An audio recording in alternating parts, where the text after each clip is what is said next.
자, 여기에는 서비스 단위를 결정하는 하나의 예가 나왔는데요. 지역아동센터에서 돌섬 지역아동센터죠. 보통 지역아동센터는 지자체인 시 단위의 시군 단위와 계약을 체결을 합니다. 네, 그랬을 때 적정 서비스 단위를 지자체인 시에서는 시간 단위로 하기를 원하고, 지역사회에 존재하는 지역아동센터에서는 서비스 단위를 하루 단위로 했으면 좋겠다라는 의견이 있어서, 여기 PPT에는 서비스 단위는 하루로 결정되었고, 하루는 4시간 이상 보호되는 경우로 정의를 하였다라고 나오는데요. 일반적으로 지역아동센터는 시에 관리 감독을 받는 경우가 일반적입니다. 그래서 시에서 결정하면은 지역아동센터는 따라야 되겠죠. 그래서 이 반대로 시의 의견이 더 많이 편성이 되는 경우가 일반적이다라고 생각을 하시면 되겠습니다. 자, 노인 주간 보호 프로그램의 중간 산출물 예시가 나왔는데요. 노인 주간 보호 서비스를 360일 하는데 식사 제공은 몇 끼를 하느냐, 여가 활동은 몇 시간을 하느냐. 여기서는 식사 제공이 4,500끼, 여가 활동이 2만 시간, 건강증진 프로그램이 300검진, 물리치료는 1,500시간, 이동 소요는 5,000번 운행이라는 중간 산출물이 나올 수 있겠습니다. 노인 주간 보호 프로그램의 경우 식사 제공, 여가 활동, 건강 증진 프로그램, 여행 등 여러 가지 구성 요소들로 구성이 되어 있습니다. 예를 들어서 자원봉사자 10명이 한 주에 5번 프로그램에 참여하면은 한 주에 50단위의 중간 산출물이 발생이 됩니다. 그러나 이것만으로 주간보호 프로그램의 모든 산출물을 제시할 수는 없습니다. 주간보호 프로그램의 여러 요소들을 확인하고 기록함으로써 한층 포괄적인 산출물을 나타낼 수가 있습니다. 그래서 이 PPT에 나타난 것처럼 중간 산출물을 측정하면은 기관 책임성의 목적뿐만 아니라 의사소통의 도구로도 활용이 가능합니다. 최종 산출물은 클라이언트가 프로그램을 완료하거나 서비스의 전체 과정을 받은 경우로 정의가 됩니다. 예를 들어서 알코올 중독을 치료하는데 3개월간의 술을 끊는 단주 친목 모임을 갖기로 한 프로그램에서 클라이언트가 2, 3회의 모임을 그만두었다면 치료다고 우리가 보기가 어려울 것입니다. 최종 산출물의 단위, 즉 서비스 완료는 두 가지 방법으로 결정이 가능합니다. 서비스가 표준화되었는가, 표준화 방법, 또 서비스가 다양한가 따라서 표준화 방법과 사례 계획 방법이 있습니다. 서비스 완료의 결정 방법에는 표준화 방법과 사례 계획 방법이 있다고 했죠. 표준화 방법에는 그 내용이 클라이언트가 치료를 완료하는데 필요한 최소 한도의 서비스 단위, 몇 번 치료를 해야 되느냐, 횟수, 뭘 해야 되느냐, 물질, 몇 시간 서비스 받아야 되느냐, 시간 단위로 표준화를 시킬 수가 있습니다. 그리고 치료를 완료한 클라이언트 수가 표준화 방법의 예가 될 수가 있겠습니다. 사례 계획 방법은 개별화된 욕구에 따라 클라이언트가 다양한 서비스를 받아야 하는 경우 사례 설정을 완료한 클라이언트 수가 사례 계획 방법의 내용이 될 수가 있겠습니다.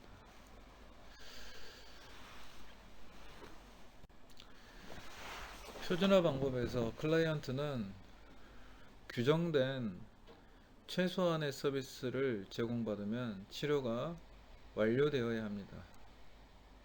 여기서 중간 산출물은 치료를 완료하기 위한 최소한의 서비스량을 결정하는 데 도움이 될 수 있습니다. 예를 들어 시간을 단위로 하는 서비스에서 클라이언트가 치료되는데 얼마나 많은 단위가 필요로 하는 것인가? 알코올 중독자를 위한 집단 상담 프로그램에서 전체 서비스를 완료를 받는데 얼마나 많은 시간이 필요로 한가가 표준화 방법에서 사용되는 것입니다. 사례 계획 방법은 사료 관리 프로그램에 적용을 할 수가 있는데요. 클라이언트가 처한 상황에 따라 서비스 양이 달라질 수 있다는 겁니다. 사례에 따라서 일반적으로 사회복지 프로그램에서 클라이언트 유형별로 서비스들이 표준화되어 있지는 않습니다. 예를 들어서 언어장애 아동의 치료를 위해 11개월간의 프로그램이 계획된 경우라도 장애가 적은 아동의 경우 그보다 더 적은 기간에 서비스가 완료가 될 수 있다는 것이죠. 상황에 따라서 케이스 바이 케이스죠. 또 다른 경우 프로그램을 시작하였지만은 서비스 종료는 기대하기 어려운 경우도 존재할 수 있습니다. 장기 요양 보호 서비스나 시설 보호 프로그램을 예를 들면은 서비스 완료를 기대하기 힘든 상당 기간의 보호 상태가 필요할 수 있지만 결국은 자격 요건 재결정이나 보호 수준 재조사가 필요한 시기에 이르게 됩니다. 이 시점을 서비스 완료가 기록되는 구분점으로 처리할 수도 있습니다. 성과평가에 대해서 우리가 알아보겠습니다. 성과평가는 무엇을 측정하는 것인가? 성과란 사회복지 프로그램의 수행, 결과, 영향 등으로 나타난 클라이언트 삶의 질적인 변화를 의미합니다. 성과평가는 네 가지 유형으로 구분이 될 수 있는데요. 수치 집계, 표준화된 측정, 기능 수준 척도, 클라이언트 만족도로 구분할 수 있습니다. 프로그램을 통한 개입의 효과는 서비스를 받은 후 즉각적으로 나타나는 경우도 있는 반면에 일정 기간 이후에 효과가 나타나는 경우도 있습니다. 즉각 나타나는 경우를 단기 성과, 이후에 효과가 나타나는 경우를 장기 성과라고 우리가 불립니다. 이런 측면에서 클라이언트의 만족도는 서비스에 대한 주관적인 인식을 반영하는 것이기 때문에 최종적인 성과평가로는 자주 사용되지 않습니다. 클라이언트의 변화를 인지 과정, 행동 과정, 기능 지위 변화의 과정이라는 단계로 볼 때 클라이언트의 만족도는 실질적인 변화라고 보기도 어려울 수도 있습니다. 성과평가의 네 가지 유형은 수치 집계, 표준화된 측정, 기능 수준 척도, 클라이언트의 만족도 네 가지 유형으로 나눌 수가 있는데요. 수치 집계는 삶의 질 변화를 이룬 클라이언트 수를 말합니다. 클라이언트의 환경, 지위, 행동을 평가할 때 사용을 합니다. 표준화된 측정 유형에서는 클라이언트의 삶의 질 변화를 측정하는 표준화된 사전 사후 검사를 말을 합니다. 클라이언트의 감정, 태도, 인식을 평가할 때 사용할 수 있습니다. 기능 수준 척도는 기관에 의해서 만들어진 사전 사후 검사를 얘기합니다.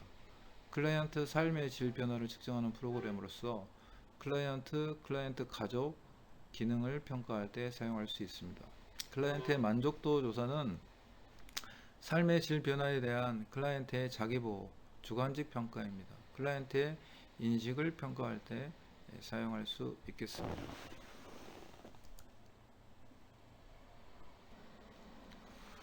성과평가의 목적 중에 하나는 원인과 결과의 인과관계를 입증하는 것이라고 할 수가 있습니다. 인과관계란 사회복지 프로그램이 원인이 되고 결과는 대상자의 삶의 질 변화가 되겠습니다. 사회복지 프로그램을 통해서 대상자의 삶의 질이 변화가 됐느냐를 입증을 해야 되는 거죠.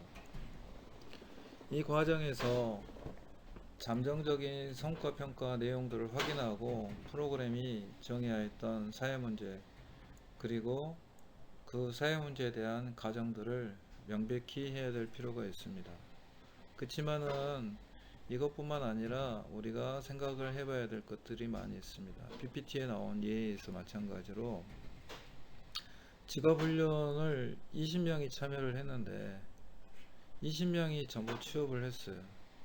그런데 20명의 참여자가 취업한 그달에 사회적 기업이 설립되고 50명의 신입사원을 모집하였어요. 취업 환경이 좋은 거죠. 그렇다면 20명의 취업에 직업훈련 프로그램인가 아니면 새로운 사회적 기업이 생성되는 것이 원인인가, 이게 참 애매하죠. 두 개 다 여러 가지 이유가 있을 수가 있습니다. 앞에서 본 것과 같이 현실적으로 어떤 성과가 프로그램 그 자체만이 원인이라고 명백하게 입증할 수 없는 경우도 많이 생성이 될 수가 있습니다. 프로그램과 그 프로그램의 결과로 나온 성과 사이에 1대1의 원인과 결과로만 설명되지 않는 사회적 환경도 존재할 수 있습니다. 프로그램만이 성과의 원인은 아닐지라도 프로그램이 성과의 큰 원인 중에 하나라는 것은 우리가 인정할 수 있겠습니다.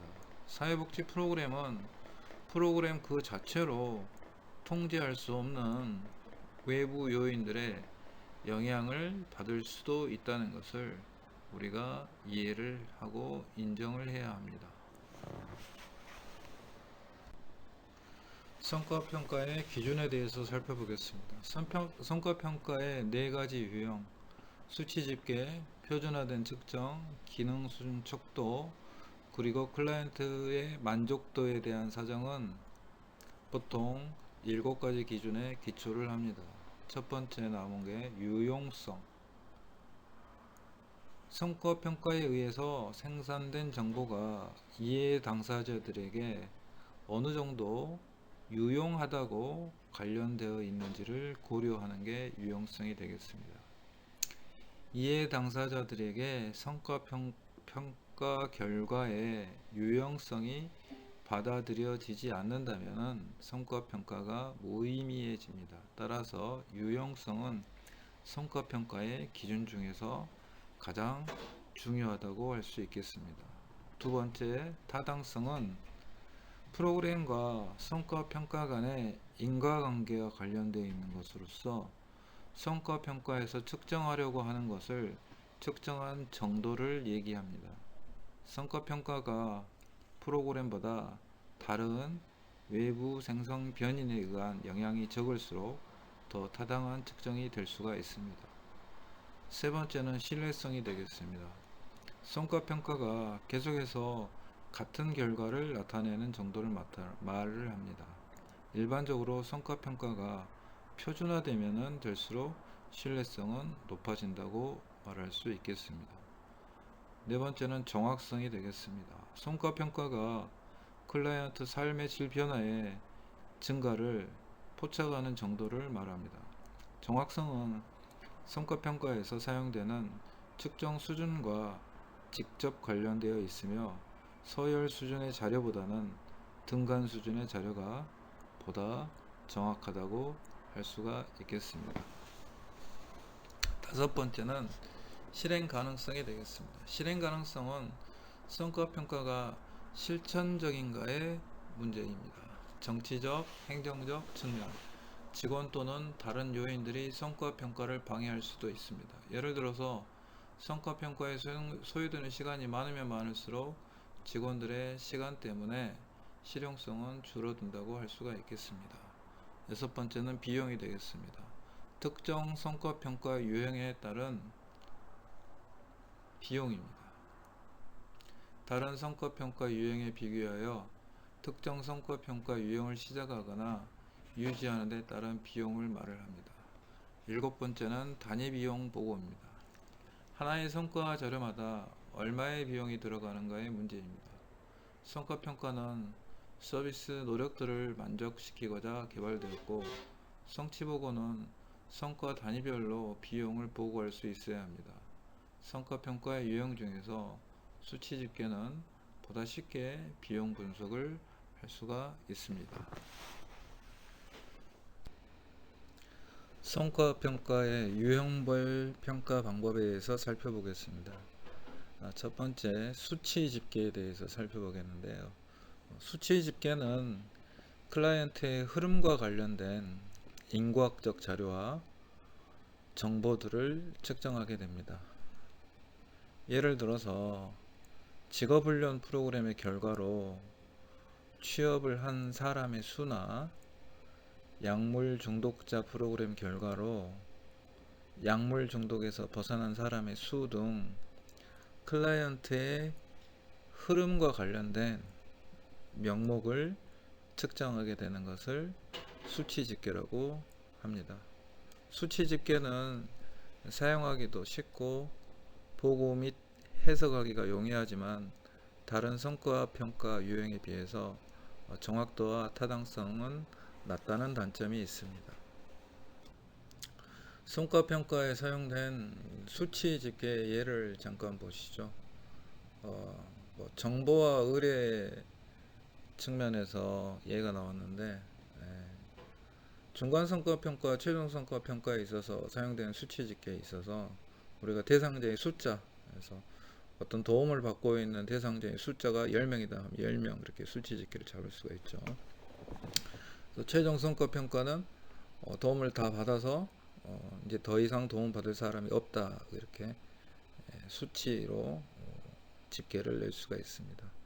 두 번째는 식사 배달 예가 나왔는데, 중간 성과 평가에서는 좋은 영양 상태를 유지하고 있는 클라이언트 수, 식사 배달을 통해서 좋은 영양을 공급받을 수 있다라는 의미가 되겠죠. 그래서 도시락을 통해서 서비스를 받는 사람의 숫자가 되겠죠. 두 번째, 최종 성과 평가는 가정에서 스스로 식사를 해결할 수 있는 클라이언트 수, 도시락을 계속 배달을 해서 건강을 유지하고 해서 도시락 배달이 점점 필요 없게 돼서 최종 성과 평가에 있어서 가정에서 스스로 식사를 해결할 수 있는 그 대상자의 수가 좀씩 더 늘어나면은 식사 배달에 더 효과가 있겠죠. 이런 식으로 어떤 의미 있는 수치 집계를 잡게 되는 겁니다. 세 번째는 상담에 대한 수치 집계입니다. 첫 번째, 중간 성과 평가에서는 상태나 행동의 개선이 드러나는 클라이언트 수, 상담을 통해서 조금 더 개선이 일어나는 대상자의 숫자가 중간 성과 평가에서 사용될 수도 있고요. 최종 성과 평가를 통해서는 여기서는 더 이상 상담이 필요 없는 클라이언트 수가 나왔네요.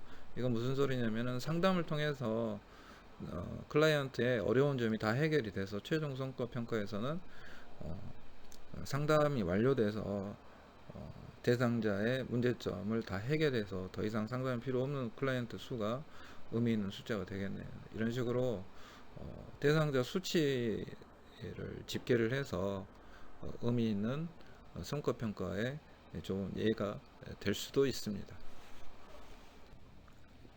자, 성과 평가 유형별 평가 방법에서 두 번째는 표준화된 측정입니다. 표준화된 측정은 클라이언트 삶의 질 변화를 평가하기 위해 사용되는 타당하고 신뢰할 수 있는 사전 사후 검사들이 되겠습니다. 표준화된 측정은 일반적으로 클라이언트에 관한 정보를 얻기 위해 어떤 구조화된 질문들로 구성이 됩니다. 또한 점수를 매기기 위한 일정한 절차를 가지며 일반적으로 수치를 기록하는 것은 크기나 강도, 정도를 평가하는 데 사용이 됩니다. 표준화된 어떤 점수가 있다고 하면은 측정하기가 굉장히 용이한 점이 있습니다. 예를 들어서 우리가 인간이 태어나면은 몸무게가 보통 3kg 전후입니다. 2.8kg에서 3.4kg 정도를 정상이라고 합니다.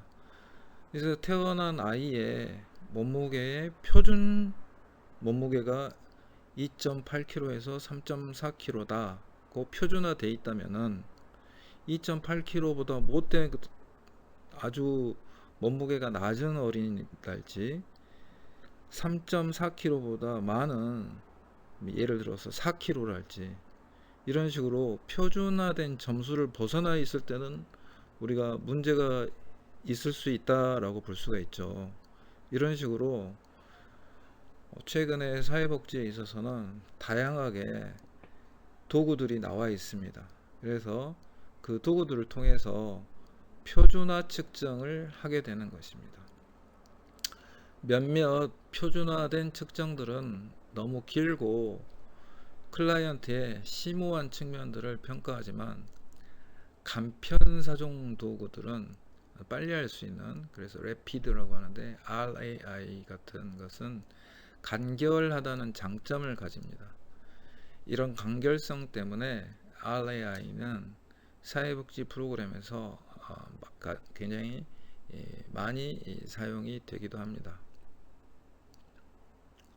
사회복지 프로그램에서는 여러 가지 척도를 사용을 하는데, 생활 만족도 척도, 자아 존중감 척도, 대인관계 변화 척도, 사회성 척도, 부모 양육 태도 척도 등 많은 RAI들이 사용되고 있습니다.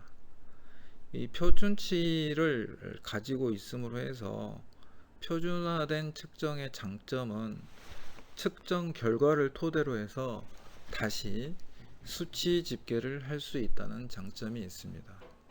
다시 말해서 표준화된 측정을 통해서 프로그램으로 인해 기능이 향상된 클라이언트의 숫자를 계산할 수 있게 되는 것입니다. 표준화에 대한 의미를 여러분들이 한번 잘 생각해 보시기 바랍니다. 자, 현재 성과평가 유형별 평가 방법에서 수치 집계, 표준화된 측정에 대해서 우리가 살펴봤고요. 그 다음에는 기능 수준 척도와 그리고 클라이언트의 만족도 조사가 있습니다. 표준화된 측정이 클라이언트의 삶의 질 변화를 측정하는 데 유용하지만, 클라이언트의 삶의 질 변화에 관한 모든 것을 측정을 하지는 못하는 수도 있습니다. 그래서 다양한 방법으로 측정을 하는데요. 기능 수준 척도, 또 클라이언트 만족도에 대해서는 우리가 다음 시간에 살펴보도록 하겠습니다. 지금까지 사회복지 프로그램 평가에 대해서 우리가 살펴보고 있는데요.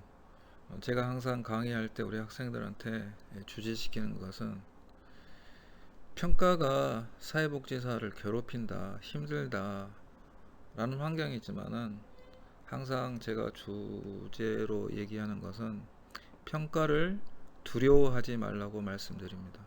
평가는 긍정적인 측면이 많기 때문에 평가를 두려워하지 말라는 말씀으로 이번 주 강의를 마치겠습니다. 수고들 많으셨습니다.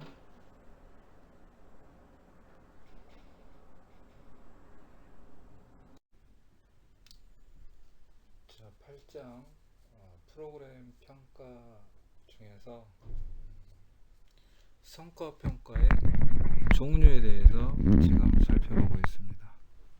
지난주에 성과평가의 종류 중에 수치 집계 평가와 표준화된 측정, 여러가지 검사 도구들을 사용하는 표준화된 측정에 대해서 살펴봤고, 자, 지금 PPT에 있는 것은 세 번째에 있는 기능 수준 척도에 대해서 살펴볼 겁니다. 성과평가 종류에는, 평가 방법에는 수치 집계, 표준화된 측정, 지금 하고자 하는 기능 수준 척도와 마지막으로 대상자 만족도 조사가 있습니다.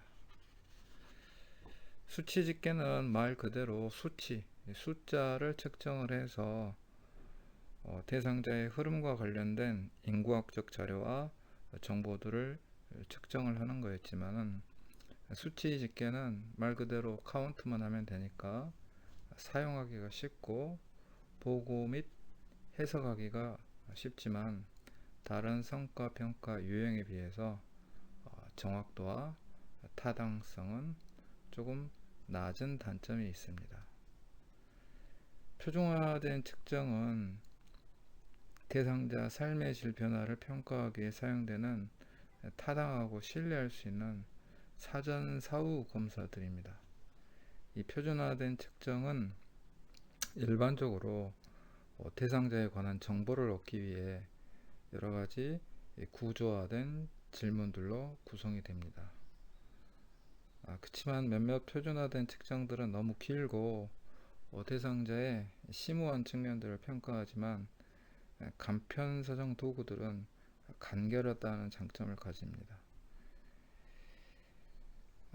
사회복지 프로그램에서는 생활 만족도 척도, 자아 존중감 척도, 대인관계 변화 척도, 사회성 척도, 부모 양육 태도 척도 등 다양한 간편사정 도구들이 개발이 됐고 사용이 되고 있습니다. 이런 표준화된 측정의 장점은 측정 결과를 토대로 다시 수치 집계도 가능하다는 것입니다. 다시 말해 표준화된 측정을 통해서 프로그램으로 인해 기능이 향상된 대상자의 수를 계산할 수 있게 된다는 거죠. 여기까지 지난 시간에 살펴봤고요. 이번 시간에는 기능 수준 척도부터 우리가 살펴보도록 하겠습니다. 기능, 대상자의 삶의 질 변화를 측정하는데 어떻게 기능을 측정을 할 건가라는 겁니다. 이전 시간에 했던 표준화된 측정이 대상자의 삶의 질 변화를 측정하는데 유용하지만 대상자의 삶의 질 변화에 관한 모든 것을 측정하기에는 한계가 있습니다. 그래서 기능 수준 척도라는 대상자의 기능의 중요한 측면을 포착하기 위해 사회복지 프로그램에서 흔히 사용되는 사정 도구입니다. 기능 수준 척도, 기능을 영어로는 펑션이라고 합니다. 여러분들 키보드에 펑션 키 있죠? 기능 키, 그럴 때 하는 펑션. 수준은 스케일, 레벨이 되겠습니다. 레벨 오브 펑션 스케일이 기능 수준 척도입니다. 그래서 이런 걸 LOF라고 하는데 기능 수준 척도 LOF는 각기 대상자 기능의 한 가지 측면과 관련이 됩니다. 예를 들어 하나의 LOF 척도는 청소년의 사회 적응을 다루고 다른 LOF 척도는 알코올 남용, 학교 출석 등을 다루게 됩니다. 그렇기 때문에 LOF 척도는 통상 몇 개를 엮어서 사용을 합니다. 사회 적응, 알코올 남용, 학교 출석에 관한 LOF 척도는 청소년의 복합적인 측면을 결합하여 다룰 수 있게 됩니다. 지금 PPT에 있는 것은 노인들을 위한 식사 제공 프로그램에 사용될 수 있는 예입니다.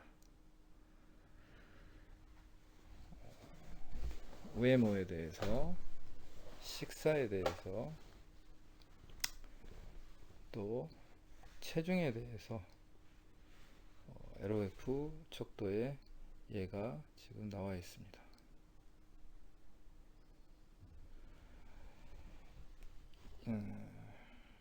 외모 수준 1, 용모에 대해 관심이 없고 자신의 용모에 대해 알지 못한달지 개인위생에 소홀했을 때는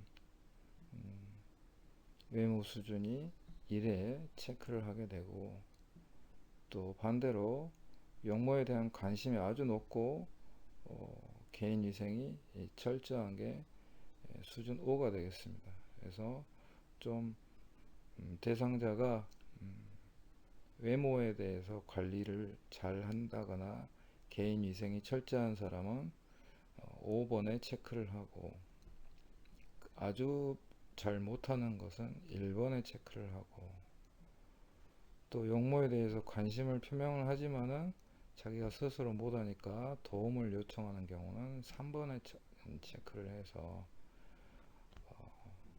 어떤 기능을 가지고 있느냐라는 것을 1점, 2점, 3점, 4점, 5점 중에 체크를 해서 우리가 대상자의 기능을 검사를 하는 겁니다. 기능의 수준을 검사를 하는 겁니다.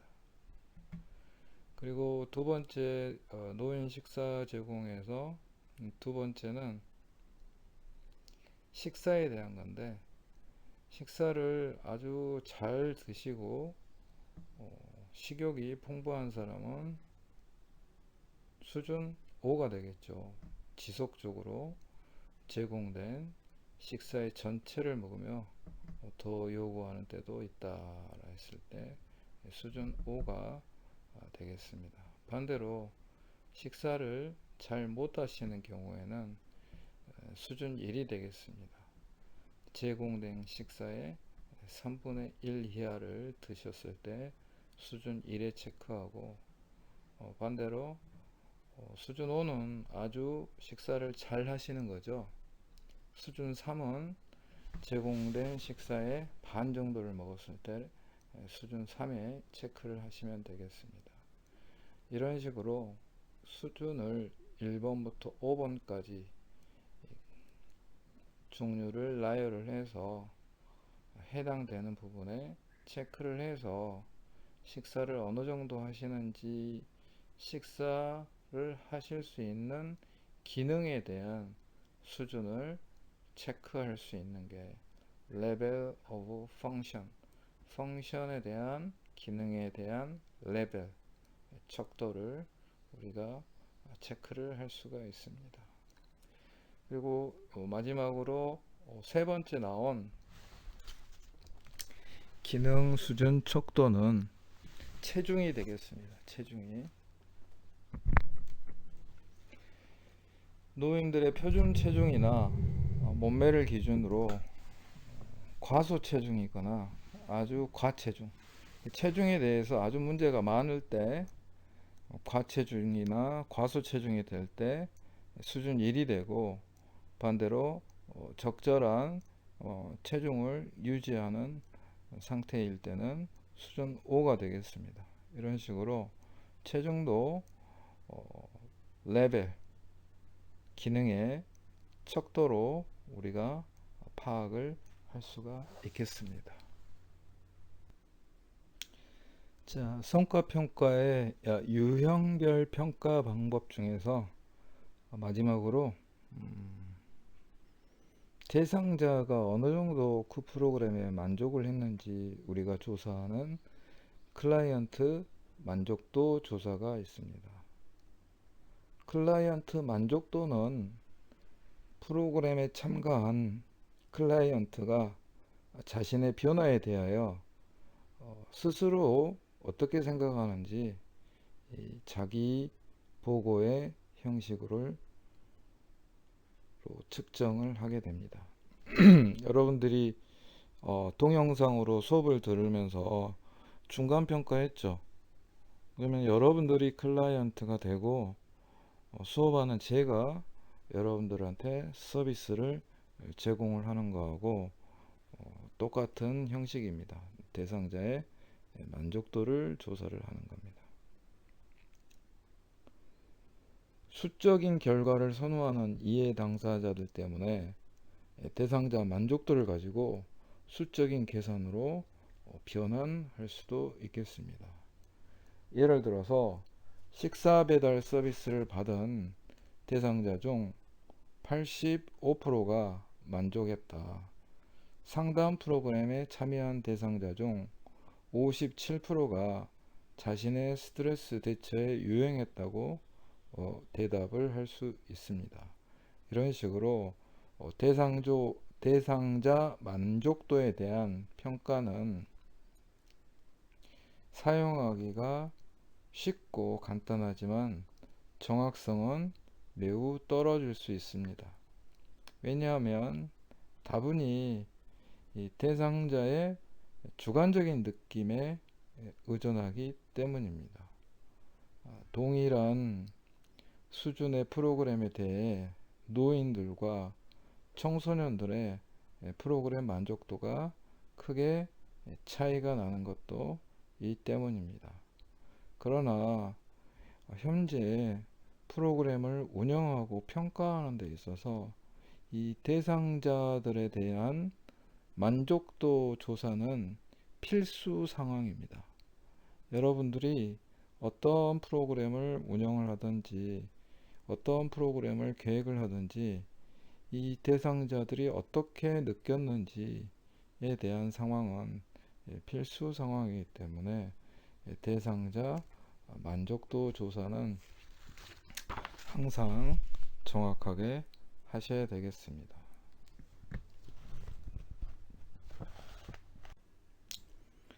자, 대상자 만족 척도 조사의 예가 나왔습니다. 같이 한번 살펴보겠습니다. 귀하가 다음의 질문에 응답하는 것은 본 프로그램의 향상에 많은 도움이 됩니다. 귀하의 솔직한 의견을 부탁드립니다. 모든 문항에 응답해 주시기 바라며 귀하의 평가와 고견을 바랍니다. 대단히 감사합니다. 이런 식으로 대상자 만족도 조사의 처음 부분은 의미와 의의와 목적과 왜 이 조사를 하는지에 대한 글을 여러분들이 작성을 하시면 되겠습니다. 1번 귀하가 받은 프로그램의 질은 어떠하였습니까? 해서 이런 식으로 측정을 하게 되는데 대상자한테 이걸 직접 다 맡겨 놓으면은 정확한 답을 못 찾을 경우가 있어요. 예를 들어서 1번에 있는 것처럼 프로그램 질이 무슨 소리예요? 무슨 의미예요? 의미를 이해하지 못한 대상자가 있을 수가 있습니다. 그래서 대상자의 상황에 맞게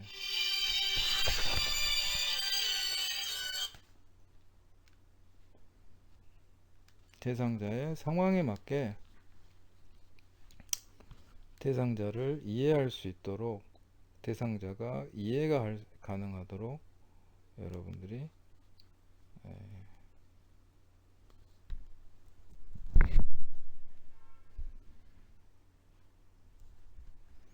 설명을 잘 해줘야 되겠습니다.